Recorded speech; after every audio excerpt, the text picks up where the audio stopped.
میں اس کی خاموشی سے تنگ آ کر بولنے ہی لگی تھی کہ اس نے پھر سے ٹوکا۔ تمہارے سائز کا مجھے بہت اچھی طرح سے علم ہو چکا ہے، تو اس بات کی ٹینشن نہ لو کہ کچھ بڑا یا چھوٹا نہ ہو۔ آپ کو کیسے پتا؟ وہ ہونک ہوتی اس کو دیکھنے پر مجبور ہوئی۔ اس کے سوال پر معتصم نے اپنا قہقہ کنٹرول کیا۔ بیوی، اگر تمہیں یاد نہ ہو تو کل رات میں نے بڑی فرصت سے تمہارے خوبصورت بدن کے ایک ایک حصے کو سراہنے کے ساتھ ساتھ مجھے پیاس لگی ہے، میں پانی۔ وہ اس کی بے باکی سے ہونے والی بات کو درمیان میں ٹوکتی کھڑی ہوئی اور دروازے کی طرف بھاگنے لگی، مگر معتصم نے اس کو بھاگنے نہیں دیا، کیونکہ وہ ایک ہی جست میں اس کو کھینچتا اپنی باہوں میں مقید کر گیا۔ معتصم خان اتنا تو جان چکا تھا کہ انیا کس وقت فرار حاصل کرے گی، اس لیے تو وہ بھی فل الرٹ ہو کے بیٹھا تھا۔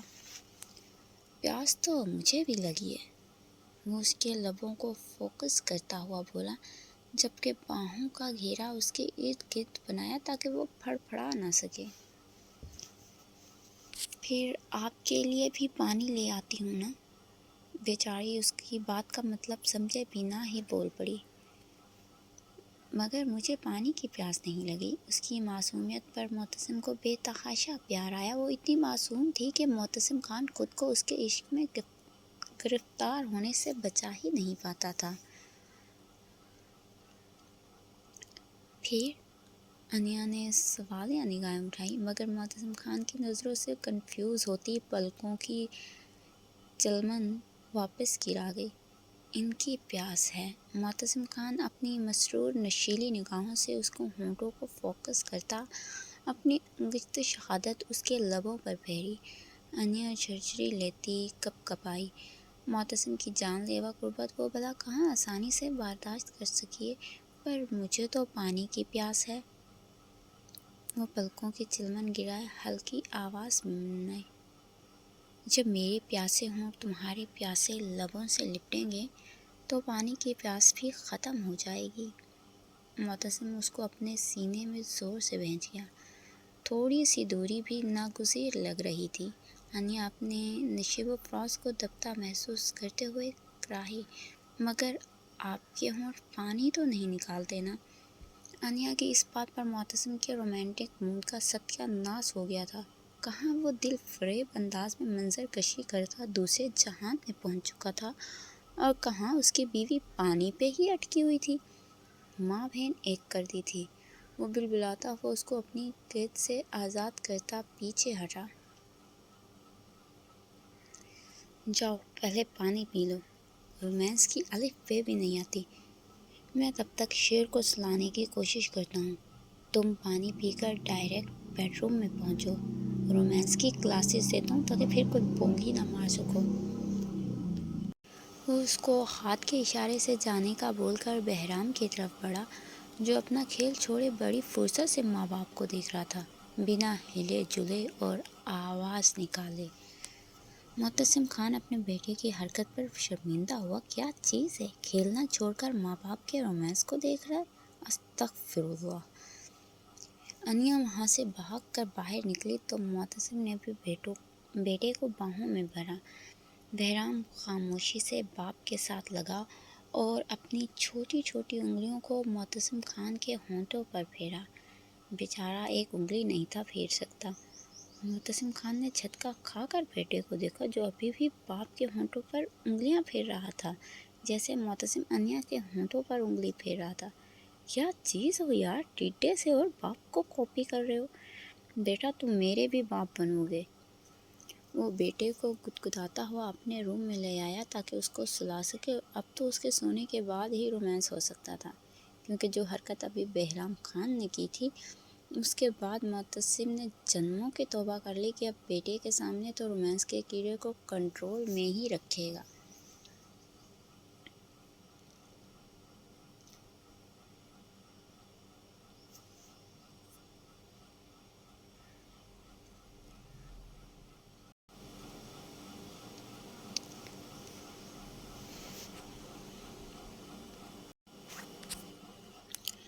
دادو کے ساتھ فاروق شاہ اور حرم سٹنگ ایریا میں بیٹھے دایان شاہ کا انتظار کر رہے تھے۔ دایان شاہ کو فوراً کال کی تھی جس پہ وہ ان سب کو تسلی دیتا آدھے گھنٹے میں پہنچنے کا بتاتے ہوئے کال بند کر گیا۔ دادو تو صدقہ خیرات نکالنے کے بعد تسبیح پڑھتے پوتے کے لیے دعائیں کر رہی تھی۔ لے دے کے دو ہی تو پوتے ہیں، ان پہ ذرا سی آنچ کہاں برداشت کر سکتی ہے۔ پتہ نہیں کس چڑیل کو بازو میں قید کیا ہوا تھا، وہ جلن کے مارے اس ان دیکھی چڑیل کو ہزاروں کوسنے دے چکی تھی جو اس کے ہونے والے شوہر بقول اس کے ساتھ چپکی ہوئی تھی، اور اس کو یقین تھا کہ وہ چڑیل ہی چپکی ہونی، کیونکہ دایان شاہ تو کسی لڑکی کو دانہ نہیں ڈالتا۔ فاروق شاہ اور رایان اپنے ریسورسز سے پتہ کروانے میں مصروف تھے کہ اصل بات کیا ہے اور نیوز چینلز والے اتنی سی بات کو لے کے دایان شاہ کی کردار کشی کرنے میں کیوں مصروف ہیں۔ نہ کوئی آگے کی خبر ہے اور نہ پیچھے کی، بس ایک تصویر لگا کر بار بار ایک ہی بات دہرائی جا رہی تھی کہ دایان شاہ ملک میں سرعام غنڈہ گردی کرتے ہوئے پایا گیا۔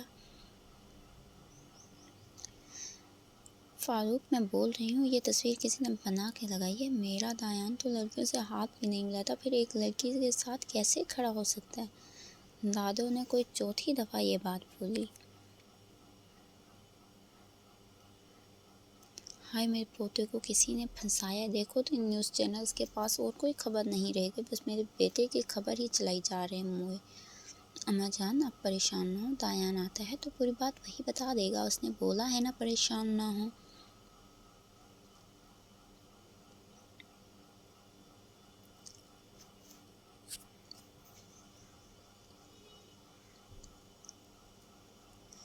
حرم بیٹا دیکھو، میں پہلے ہی کہتا تھا اماں کا میں ستیلا بیٹا ہوں، ان کو بس اپنے ان دو بیٹوں کی ہی پڑی رہتی ہے۔ فاروق شاہ ماں کو روتے دیکھ کر ہلکے پھلکے انداز میں حرم سے مخاطب ہوئے تاکہ اماں جان رونا چھوڑ دیں۔ چل ہٹ، تو ستیلا ہوتا تو کیا وہ مجھ کو پیارے ہوتے؟ میرے اکلوتے بیٹے کی اولاد ہیں اس لیے پیارے ہیں، اور ویسے بھی اصل سے سوز زیادہ پیارا ہوتا ہے۔ دادو روتے روتے ہنسی اور فاروق شاہ کو تھپڑ مارا۔ بس تو پھر بیٹے پہ یقین کریں، کچھ نہیں ہوگا۔ یہ بات جب تک میرا بیٹا آ کے نہیں بولے گا تب تک یقین نہیں کروں گی۔ دادو کی بات پر فاروق شاہ نے ٹھنڈی سانس بھری۔ اہمیت تو بس اس گدھے کی تھی، باقی تو اس کے سامنے پانی بھرتے ہی نظر آتے تھے۔ حرم بیٹا اماں جان کے لیے پانی لے، مجھے کچھ نہیں چاہیے اس وقت۔ رایان اور میکال کدھر ہیں؟ ان کی غیر موجودگی محسوس ہوئی تو فاروق شاہ سے پوچھا۔ وہ دونوں چینل والوں سے بات چیت کر رہے ہیں۔ اللہ پاک میرے بچوں کو اپنے حفظ و امان میں رکھے۔ فاروق شاہ اور حرم نے بے ساختہ دل میں آمین بولا، کیونکہ دایان شاہ عزیز تو بے تحاشا تھا۔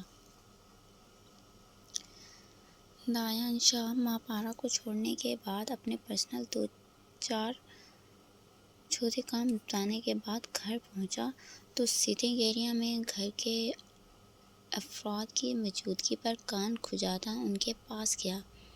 کام کرتے کرتے گھر والوں کی کال بھلا چکا تھا، ہمیشہ کی طرح۔ دادو تو روتے ہوئے اس کی طرف بڑھی، جبکہ فاروق شاہ کھا جانے والی نگاہوں سے ثبوت کو گھور رہے تھے۔ جانتے تھے ایسی نیوز سے اس کا تو کچھ نہیں بگڑا، مگر اماں جان کی حالت ضرور خراب ہو چکی تھی۔ دادو کیا ہو گیا ہے؟ اتنی چھوٹی سی بات کے لیے اتنا پریشان ہو رہی ہیں؟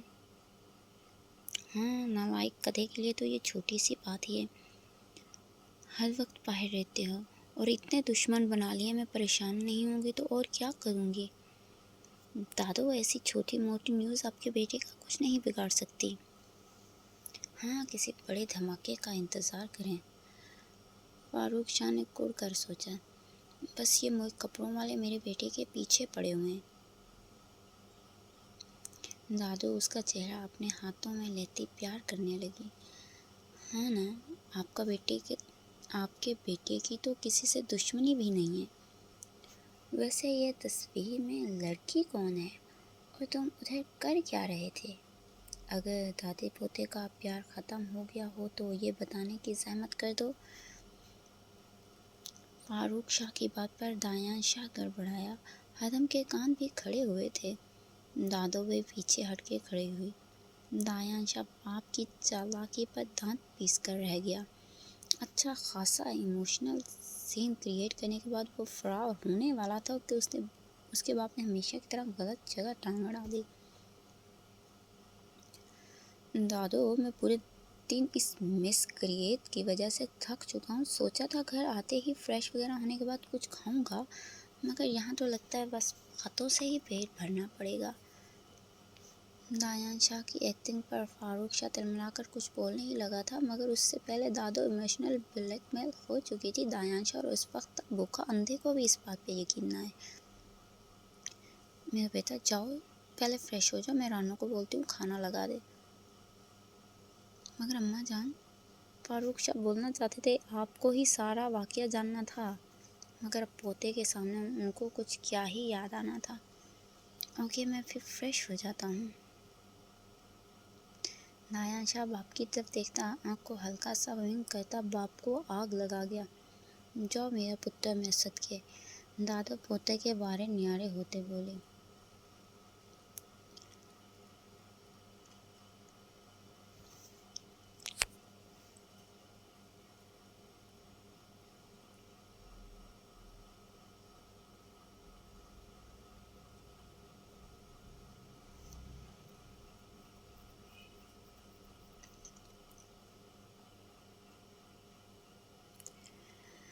دایان شاہ فریش ہونے کے بعد ٹاول گلے میں ڈالے روم میں داخل ہوا کہ فون کی گھنٹی بجی۔ وہ بدمزہ ہوتے بیڈ پہ رکھے فون کی طرف بڑھا اور سکرین کی طرف دیکھا جہاں معتصم خان کا نام جگمگا رہا تھا۔ گیلے بالوں کو جھٹکتا کال پک کر گیا۔ السلام علیکم، خیریت؟ رات کے 12 بجے ایک شریف انسان کو تنگ کیا جا رہا ہے۔ دایان شاہ نے مسکراتے ہوئے معتصم خان کو چھیڑا، حالانکہ اس وقت اس کی کال آنے کا مقصد وہ بخوبی سمجھ چکا تھا، مگر اس کو کام ڈاؤن کرنے کے لیے مزاح میں بات شروع کی۔ کمینے انسان، ہر دفعہ تیرے بارے میں مجھے دوسروں سے بات پتہ چلتی ہے، کبھی خود بھی پھونک دیا کر کہ یہ مسئلہ ہو گیا ہے۔ نہیں، تو دوست کو کیوں بتائے گا؟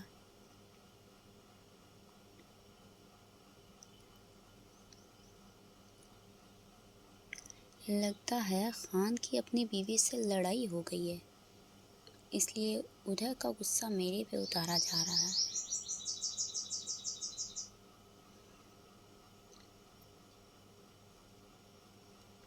بکواس بند کرو، جو پوچھا ہے وہ بکو۔ معتصم نے دانت کچکچائے۔ یا بس کسی دشمن نے بے پردگی اڑائی ہے، میں نے اگنور کر دیا تو تم کیوں غصہ ہو رہے ہو؟ صبح آؤ گے تو دیکھ لیں گے۔ دایان، مگر ایسی باتوں کو اگنور نہیں کیا جاتا، اور وہ لڑکی یار، نارملی اس وقت شادی شدہ جوڑے پیار محبت کا اظہار کرتے ہیں، اور تم اس ٹائم دوست کو کال کر کے بیٹھے ہو، اس بات کا کیا مطلب سمجھو؟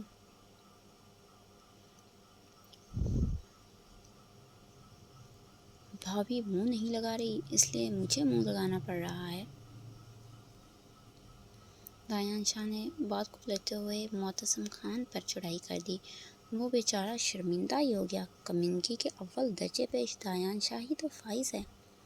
100 کمینے مرنے کے بعد تیرے جیسا ایک کمینہ پیدا ہوتا ہے۔ ہاں ہاں، بس اسی کمینے کو اور منہ لگانا ہے یا پھر بھابھی کو لگائے گا؟